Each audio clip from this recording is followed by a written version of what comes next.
Hi, friends. This is your friendly neighborhood spiritual counselor and cosmic heart, Linda. As always, we will start our cosmic heart session with a prayer. So I invite you to place your hands on your heart, close your eyes if it is safe and comfortable for you to do. Taking in that deep cleansing breath of love and gratitude.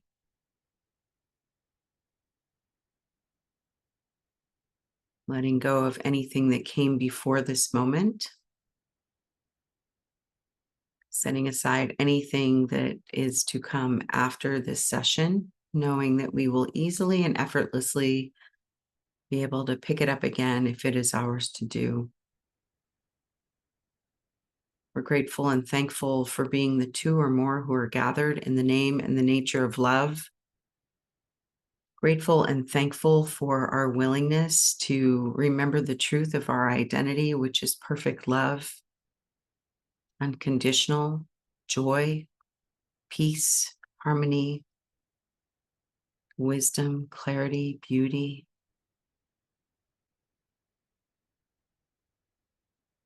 We are grateful for our mighty companions that walk with us and talk with us on this journey to help us remember the truth of our identity. We ask that they join us now, blessing all who are here, all who may listen later,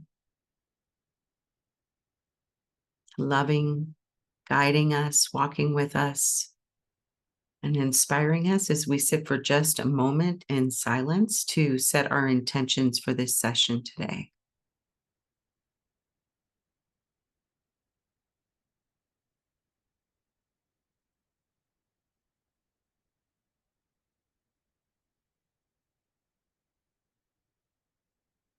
And with our intentions lightly set in our open hearts and open minds, we are great receivers of the all good, and we claim it now for ourselves, and we bless the world by sharing it with everyone, all that we have, all that we receive, and all that we are with Mother Earth and all her beings, because we are one. In grace and gratitude, we let it be, and so it is. Amen.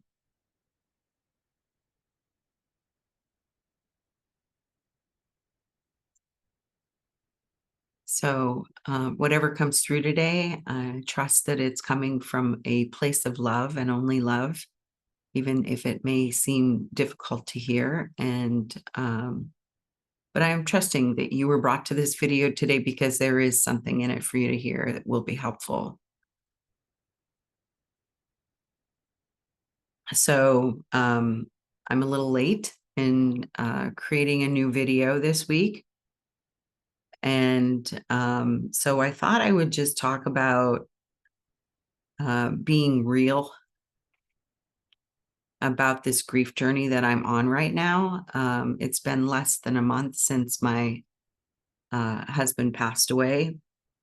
And so there are good days and there are not so good days, or good moments and not so good moments for me, as I know there are for anybody and everybody who's grieving, whether it's the loss of a loved one or a job or um, a home, whatever it is that you're grieving. There's good moments and bad moments. And this weekend will be the celebration of life in just a couple of days here for my husband. And so there's a lot going on in my head, a lot of different thoughts, and it feels sometimes difficult to concentrate on what I would like to be doing. And I'm just giving myself grace during those moments. I have been using grounding techniques, lying on the ground, sitting outside, listening to meditative music, whatever feels calming in the moment. Definitely reaching out to friends and asking them for support, asking them for prayers, or reaching out to pray for others also helps ground me.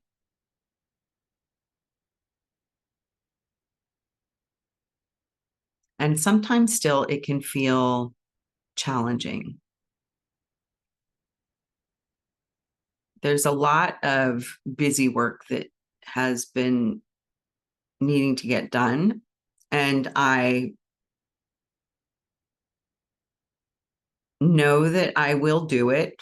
And, but it's not my ideal things to be doing, like dealing with a financial advisor, talking with the Social Security office to try and get the benefits that um, I'm supposed to be getting, knowing that, it could take up to 90 days for that to happen. But really trusting, I'm really leaning into my trust and faith that everything is happening for my good and for the good of all. And one of the things that has come to me through all this is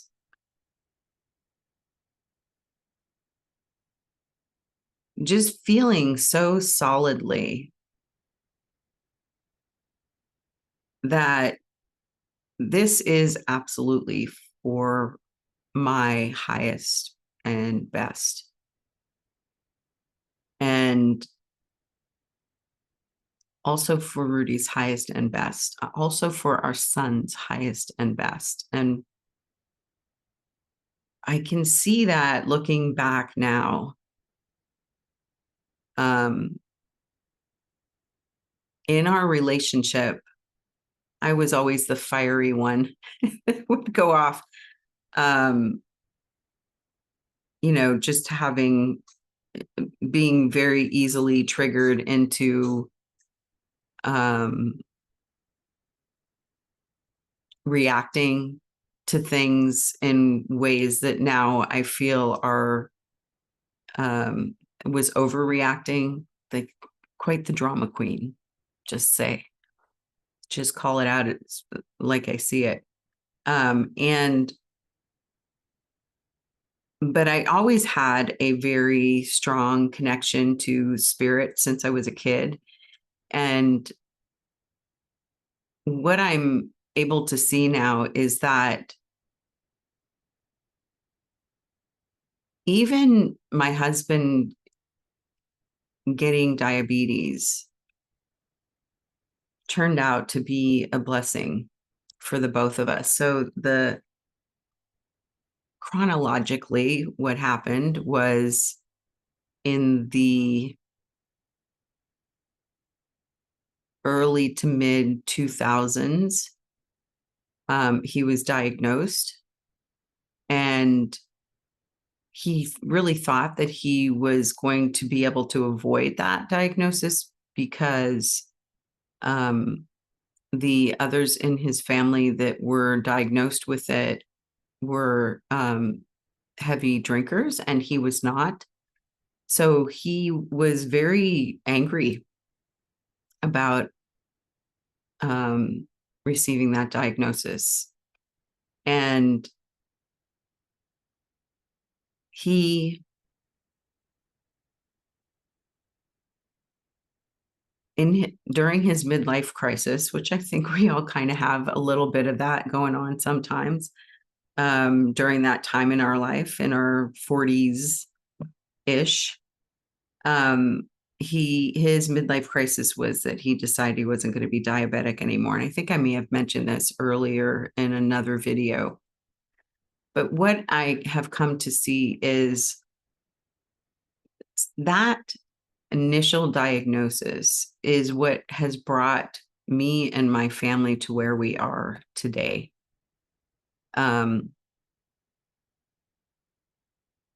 My parents kind of lived in a poverty consciousness and in a sense of not feeling like they could do the things in their life that they would have liked to have done. My dad, in his midlife crisis, um, decided that he was going to stop drinking, which was great. And he took us all to learn how to do transcendental meditation. And my mom started reading tarot cards. And so they were actually traveling around our tri-state area, um, teaching meditation and tarot. And they were doing really well with it. But I don't think that they had the belief that it could sustain them. And when my grandmother passed away, my mom's mom, she went into really deep depression. And so that kind of stopped, which is a shame. But the thing is this is not stopping me. And though I can't say that my spiritual business is raking in the dough to support me, I am definitely supported financially by other means that allows me to continue to do what I'm doing. Because I do feel it is my calling to be a spiritual counselor and a spiritual teacher and a spiritual student for the rest of my life. And I can see how the poverty consciousness is being healed in my family. And both my son and my sister have married people that are amazing with finances. Rudy and I were not so much good at the finance thing, but I have people surrounding me now that are really good with it. And so I feel, even though we have tens of thousands of dollars of medical debt, I'm still feeling completely abundant. And my sister-in-law has a budget for me that I'm going to be completely fine. So the poverty consciousness has absolutely been healed. And the feeling that what I'm doing is not enough, or that I'm not smart enough to do it, has also been healed, because I had a belief that I was not smart enough to do whatever. And I remember my spiritual teacher, Jennifer Hadley, said to me one time when I was talking about this feeling that I'm not smart enough. At the time, I was working for the ministry. I worked for them for a few years. I loved it. I'm still very involved, but I don't work for them anymore. But anyway, she said to me, if I didn't think you were intelligent, I wouldn't have hired you. And I finally got that, like, oh my gosh, if I believe that I'm not intelligent, that's even an insult to her. It was kind of like a slap in the face, like Cher did to Nick Cage in Moonstruck. It's what it felt like. So that, I felt like that healed me from the feeling that I can't do anything that I set my mind to do because I'm not smart enough and I don't have what it takes to do it. And that, I feel, precipitated my son going back to college and being on the dean's list. Like, I don't know. It's just there's so many things that have come up that I can see as blessings that at the time, if somebody told me what was going to happen, I don't think I would see it as a blessing then. But I'm